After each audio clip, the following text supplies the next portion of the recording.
Faster Việt Nam tự hào là đơn vị nhập khẩu và phân phối độc quyền các sản phẩm, máy sản xuất cửa nhôm, cửa nhựa, phụ kiện máy, vật tư ngành cửa, bán chạy số 1 trên thị trường Việt Nam. Xin chào tất cả các anh em đã đến với video của mình của công ty cổ phần xuất nhập khẩu Faster Việt Nam. Hôm nay mình sẽ giới thiệu tới anh em về dòng sản phẩm máy cắt nhôm hai đầu giá rẻ và sử dụng biến tần cho anh em mà không có thể lắp đặt được điện 3 pha thì chúng ta cũng có thể sử dụng được.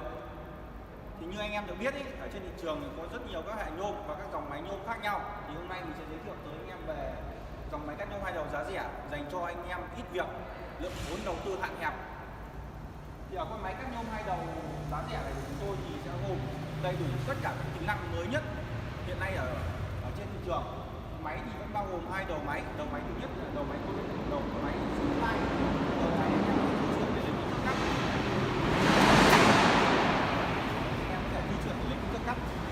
Thì máy thì được sơn tĩnh điện hoàn toàn 100%. Như anh em đang được nhìn thấy đây thì tất cả các đầu máy số 1 và đầu máy số 2 của chúng tôi thì khi anh em cắt thì nó sẽ có các cái rãnh trượt. Ở các dòng máy giá rẻ thông thường khác thì anh em mà nhìn thì sẽ không có cái rãnh trượt như thế này. Thì ở đây chúng tôi sử dụng thiết kế cái rãnh trượt để khi anh em cắt nó sẽ tự động nó trôi xuống. Và điều đặc biệt ở cái dòng máy này của chúng tôi thì ở cái mặt thép này của chúng tôi này nó sẽ rất là dày. Đây là anh em khi anh em kẹp cây nhôm như này để anh em cắt thì kích thước cắt của chúng ta nó dày to như thế này thì chúng ta cắt nó sẽ chuẩn hơn rất là nhiều. Đây ạ. Máy thì sơn tĩnh điện hoàn toàn 100% và đặc biệt là ở đây là vòi phun dầu của chúng tôi đang sử dụng là vòi phun dầu tiết kiệm hơi, tiết kiệm khí và tiết kiệm dầu. Đây ạ, lượng khí nó ra vào cần rất là ít khí, ít hơi. Vì vậy là khi anh em chuyển các cái piston vào kẹp ấy nó sẽ chắc hơn rất là nhiều. Ở trên bảng điều khiển của chúng tôi thì chúng tôi Việt hóa hoàn toàn như anh em đang nhìn thấy ạ. Hoàn toàn bằng tiếng Việt, không sử dụng tiếng Anh hay tiếng Trung thì anh em dễ dàng thao tác sử dụng máy hơn. Tại vì phần lớn anh em mua máy mới là chúng ta chưa có máy, chưa sử dụng máy. Thì tất cả các núm của chúng tôi được bọc núm cao su để tránh tình trạng mạt nhôm nó bay vào. Đây, anh em có thể sử dụng được hai đầu máy cùng một lúc hoặc là một đầu máy trái hoặc một đầu máy phải. Đây ạ. Khi chúng ta di chuyển để lấy kích thước ở đầu máy số 2 thì ở đây chúng tôi sẽ tiến hành lắp thêm một cái chốt hãm hơi tự động. Khi anh em chốt nó lại thì nó sẽ khóa lại đầu máy, chúng ta không phải khóa tay ở bên dưới như này.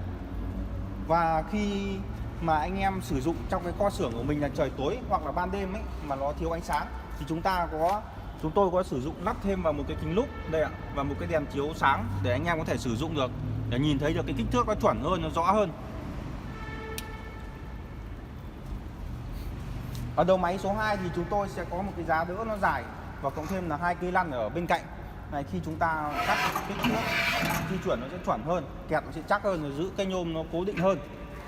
Dây của chúng tôi đang sử dụng ở trên máy đều là dây liền hết ạ. Phi 32. Thước là thước được khắc CNC và được lẹp một lớp nhôm ở phía bên ngoài.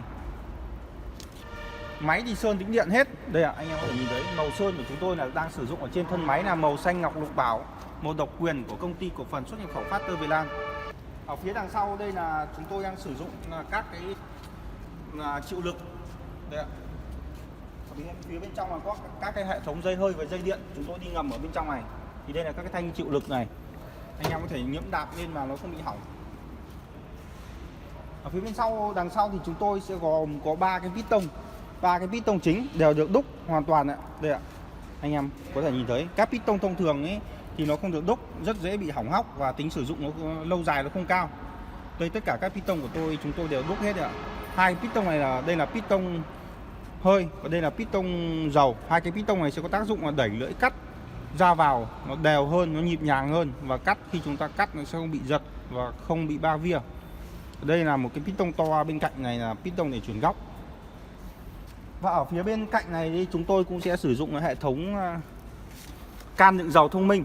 Đây là anh em có thể nhìn thấy lượng dầu tiêu hao của chúng ta và cộng thêm là khi chúng ta đổ dầu vào nó sẽ được lọc qua hai lớp thì sẽ có tránh cái tình trạng mà dầu nó vào nó bụi bặm nó bám vào hay mạt nhôm nó bám vào nó làm tắc cái đường ống hút của chúng ta. Đây là đầu máy số 1. Đầu máy số 1 cũng sẽ tương tự như đầu máy số 2, cũng sẽ gồm có 3 cái piston chính. Piston chuyển góc. Đây ạ, tôi đang chuyển với góc 45 độ. Piston dầu, piston khí và đây cũng là can đựng dầu thông minh.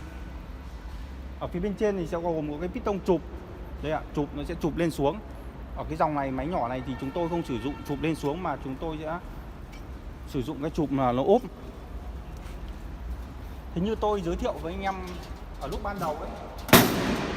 Ở ban đầu đây là cái dòng máy cắt sử dụng biến tần cho những em mà chưa có điện 3 pha thì chúng ta cũng có thể sử dụng được. Đây ạ, máy biến tần của chúng tôi đây. Đây con này nó sẽ có tác dụng là chuyển hệ thống điện 3 pha xuống 1 pha lên 3 pha. Đấy là do cấu tạo của con biến tần này. Đây ạ. Thì bây giờ chúng tôi đã đấu sẵn vào trong này rồi thì tí tôi sẽ test thử cho anh em. Thì bây giờ tôi sẽ giới thiệu qua về phần điện cho anh em. Như anh em đang được nhìn thấy ở phía bên trên này thì đây là hệ thống điện của chúng tôi. Đây là hai hệ thống áp cho mỗi đầu máy riêng biệt. Đây ạ, khi một đầu máy mà có vấn đề trục trặc thì chúng ta có thể đóng đầu máy đó lại. Đây ạ, đầu máy số 1, đầu máy số 2. Đầu máy số 2 gặp vấn đề thì chúng ta sẽ đóng đầu máy số 2 lại. Và chúng ta sẽ vẫn sử dụng đầu máy số 1. Chúng ta có thể cắt từng đầu một. Và ngược lại, đầu máy số 1 thì chúng ta cũng sẽ cắt được đầu máy số 2. Và đây là hai cái cục hốt khởi động từ, hai cục khởi động từ riêng biệt cho từng đầu máy. Đây là cầu chì, đây là cục chống đảo pha. Đây, tại vì khi ngược pha ấy thì chúng ta cũng, nếu mà các dòng 3 pha thì khi ngược pha chúng ta cũng có thể biết được và máy nó sẽ không chạy ngược làm hỏng lưỡi của chúng ta. Đặc biệt hơn thì ở đây là chúng tôi sẽ có lắp hệ thống timer thời gian. Cái này sẽ có tác dụng giúp hệ thống piston hơi và piston dầu để đẩy lưỡi cắt ra, điều chỉnh đẩy lưỡi cắt ra thì nó sẽ đều và êm ái hơn. Tất cả các hệ thống điện của chúng tôi đều được đánh số. Đây ạ, anh em có thể nhìn thấy đây, đều được đánh số rõ ràng ạ. Để khi có vấn đề hỏng hóc mà trục trặc gì thì chúng ta cũng có thể đấu lại một cách nó đơn giản hơn. Ở phía bên dưới là các hệ thống van điện tử. Đây ạ, nó nhận lệnh điều khiển từ bảng điều khiển, sau đó là qua các hệ thống van điện tử này nó ra các cái piston mà chúng ta muốn làm việc. Thì bây giờ tôi sẽ tiến hành cắt thử nhôm cho anh em.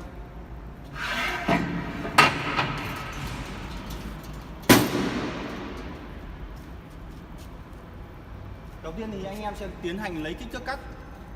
Đây ạ, nhôm chúng tôi sẽ cắt thử cho anh em đó là nhôm Sifa dày 2 ly, tem đỏ, nhập chính hãng Quảng Đông.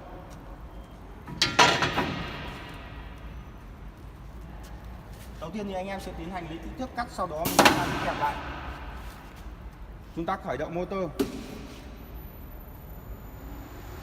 Thì ở cái con máy 1 pha này thì chúng ta sẽ sử dụng hệ thống biến tần, và nên là anh em sẽ trong quá trình trước khi cắt chúng ta sẽ đợi nó khởi động motor trong vòng 3 đến 5 giây thì sau đó chúng ta mới bấm cắt. Bây giờ thì tôi sẽ bấm cắt đây ạ. Anh em có thể nhìn thấy đây, bây giờ tôi sẽ cắt đầu trái trước, sau đó là cắt đầu máy số phải. Thì bây giờ chúng ta sẽ chuyển đầu máy về từ phía bên trái và sau đó chúng ta kẹp piston và chúng ta bấm cắt.